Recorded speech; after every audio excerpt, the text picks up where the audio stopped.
আজকে আমি আপনাদেরকে তৈরি করে দেখাবো বিয়ে বাড়ির বাবুর্চিদের স্টাইলে চিকেন রোস্ট। তো আমি আশা করছি আপনাদের কাছে আমার আজকের এই ভিডিওটা ভালো লাগবে। তো চলুন দেখে নেওয়া যাক কিভাবে তৈরি করতে হয়। এর জন্য প্রথমে আমি একটা স্পেশাল মশলা তৈরি করে নিব। এখানে আমি নিয়েছি 4টা এলাচ, এক টুকরো ছোট সাইজের দারচিনি, নিয়েছি 1 চা চামচ পরিমাণ গোলমরিচ, এখানে আমি নিয়েছি মাঝারি সাইজের এক টুকরো জয়ত্রী, তবে সাইজটা বড় হলে কিছুটা কমিয়ে নেবেন। এখানে আমি নিয়েছি একটা জয়ফল, তবে এটা আমি পুরোটা ব্যবহার করব না, এখান থেকে অর্ধেকটা ব্যবহার করব। আর জয়ফলের সাইজটা যদি বেশি বড় হয় সেক্ষেত্রে 3 ভাগের 1 ভাগ ব্যবহার করতে হবে। নিয়েছি 1 চা চামচ পরিমাণ শাহি জিরা, 1 টেবিল চামচ পরিমাণ পোস্ত দানা, এখানে আমি নিয়েছি 2 টেবিল চামচ পরিমাণ বাদাম।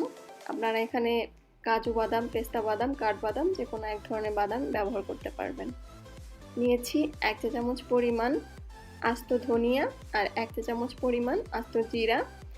এখন এই মশলাগুলোকে আমি না ভেজেই পাটায় মিহি করে বেটে নিব। আপনারা চাইলে ব্লেন্ডারেও ভালোভাবে ব্লেন্ড করে নিতে পারেন, তবে একদমই এই মশলাটাকে ভাজার দরকার নেই, না ভেজেই এটাকে বেটে নিতে হবে। তো এই মশলাটাকে আমি বেটে একটা সাইডে রেখে দিব। অন্যদিকে চুলায় আমি একটা হাঁড়ি বসিয়ে নিয়েছি আর এর মধ্যে আমি বেশ কিছুটা তেল গরম করতে দিয়েছি।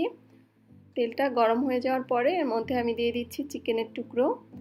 আর এই চিকেনের টুকরোর সাথে আমি কোনো ধরনের কোনো মশলা মেখে নেইনি আগে থেকে, শুধুমাত্র একটু লবণ মেখে নিয়েছি। আর লবণ মাখা চিকেনের টুকরোগুলো এখন আমি তেলের মধ্যে হালকা কিছুটা লালচে করে ভেজে নিব। কিছুক্ষণ পরে চিকেনের টুকরোগুলোকে আমি উল্টে দিলাম আর এই পাশটাও হালকা একটু লালচে করে ভেজে নিব। তো এরই মাঝে দুটো সাইডই হালকা লালচে করে ভেজে নেওয়া হয়ে গিয়েছে। এখন চিকেনের টুকরোগুলো আমি তেল থেকে তুলে নিচ্ছি এবং একইভাবে বাকি চিকেনের টুকরোগুলোকেও আমি হালকা লালচে করে ভেজে নিব।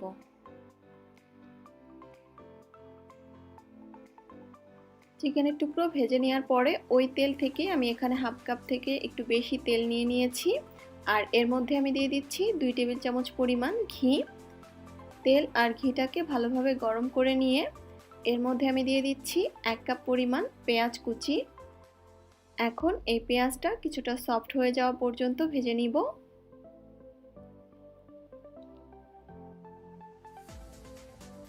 পেঁয়াজটা যখন এরকম কিছুটা সফট হয়ে আসবে ওই পর্যায়ে এর মধ্যে আমি দিয়ে দিচ্ছি 3 টেবিল চামচ পরিমাণ আদা রসুন বাটা। এই আদা রসুনটাকে হালকা তেলের মধ্যে একটু ভেজে নিচ্ছি।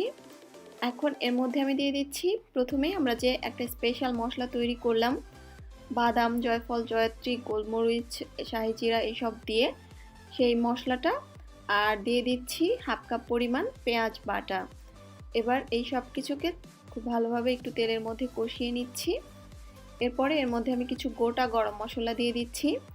একটা বড় এলাচি দিয়েছি, দিলাম 3টা ছোট এলাচ, একটা তেজপাতা, 2 টুকরো দারচিনি, আর দিয়ে দিচ্ছি এখানে আমি স্বাদ মতো কিছুটা লবণ। চিকেনটা কিন্তু আমরা হালকা লবণ দিয়ে ভেজে নিয়েছি, তো সেটা বুঝে এখানে লবণটা দিবেন। গ্রেভিতে যতটুকু লবণের প্রয়োজন অতটুকু দিলেই হবে, কারণ চিকেনটা যেহেতু লবণ দিয়েই ভাজা।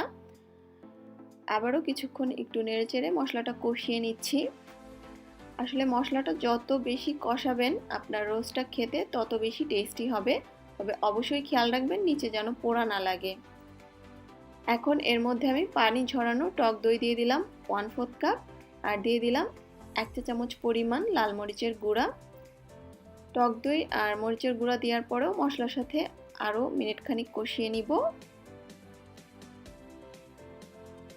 সব কিছু ভালোভাবে কষিয়ে নেওয়ার পরে তেলটা যখন এরকম উপরে উঠে আসবে ওই পর্যায়ে এর মধ্যে আমি দিয়ে দিচ্ছি আগে থেকে ভেজে রাখা চিকেনের টুকরোগুলো। চিকেনের টুকরোগুলো দেওয়ার পরে মশলার মধ্যে 2-3 মিনিট একটু নেড়েচেড়ে কষিয়ে নিব।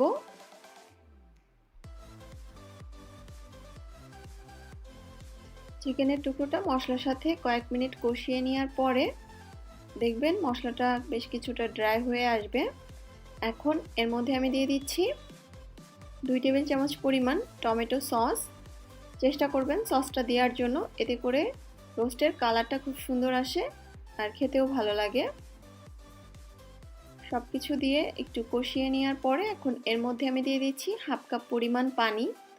আজকে এখানে আমি ব্যবহার করেছি লেয়ার চিকেন। এটা দেখতে অনেকটা দেশি মুরগির মতো হলেও এটা কিন্তু দেশি মুরগি না, এটা খুবই দ্রুত সিদ্ধ হয়ে যায়। তো চিকেন সিদ্ধ হওয়ার জন্য আসলে যতটুকু পানির দরকার ততটুকু পানি এখানে দিতে হবে। তবে চেষ্টা করবেন যতটা কম পানি ব্যবহার করা যায় মাংসটা সিদ্ধ করার জন্য, কারণ এর মধ্যে আমরা লিকুইড গরুর দুধও দিব। একটা বাটিতে আমি হাফ কাপ পরিমাণ লিকুইড গরুর দুধ নিয়ে এর মধ্যে আমি সামান্য একটু জাফরান দিয়ে এটাকে ভিজিয়ে রেখেছিলাম 10 মিনিটের জন্য। যদি হাতের কাছে জাফরান না থাকে সেক্ষেত্রে না দিলেও হবে, তবে চেষ্টা করবেন লিকুইড গরুর দুধটা অবশ্যই দেওয়ার জন্য। এখন এর মধ্যে আমি দিয়ে দিচ্ছি সামান্য একটু চিনি, আর এগুলোকে সব কিছু ভালোভাবে মিশিয়ে নিয়ে ঢাকনা দিয়ে ঢেকে চুলার আঁচ মিডিয়াম লোতে রেখে চিকেনটা পুরোপুরি সিদ্ধ হয়ে যাওয়া পর্যন্ত রান্না করব। আর এর মাঝে কয়েকবার ঢাকনা খুলে এটাকে নেড়েচেড়ে দিতে হবে। এখন এর মধ্যে আমি কয়েকটা আস্ত কাঁচামরিচ দিয়ে দিলাম, এটা শুধুমাত্র ফ্লেভারের জন্য দিচ্ছি, ঝালের জন্য না। মরিচটা মিশিয়ে নিলাম। এখন এর মধ্যে আমি দিয়ে দিচ্ছি 2 টেবিল চামচ পরিমাণ গুঁড়া দুধ। আপনারা চাইলে মাওয়াও ব্যবহার করতে পারবেন, তবে গুঁড়া দুধ অথবা মাওয়া যে কোনো একটা কিছু দিতে হবে। আর দিয়ে দিচ্ছি 1 টেবিল চামচ পরিমাণ কেওড়া জল। গুঁড়া দুধ আর এই কেওড়া জলটা দিলে একদম সে বিয়েবাড়ির শাহি ফ্লেভারটা কিন্তু এই রোস্টের মধ্যে চলে আসবে। তো চেষ্টা করবেন এই দুটো দেওয়ার জন্য। সব কিছু আবারও একত্রে একটু ভালোভাবে মিশিয়ে নিচ্ছি। আর চিকেনটা অলমোস্ট সিদ্ধ হয়ে গিয়েছে। এখন তেলটা উপরে উঠে আসা পর্যন্ত এটাকে আমি রান্না করে নিব।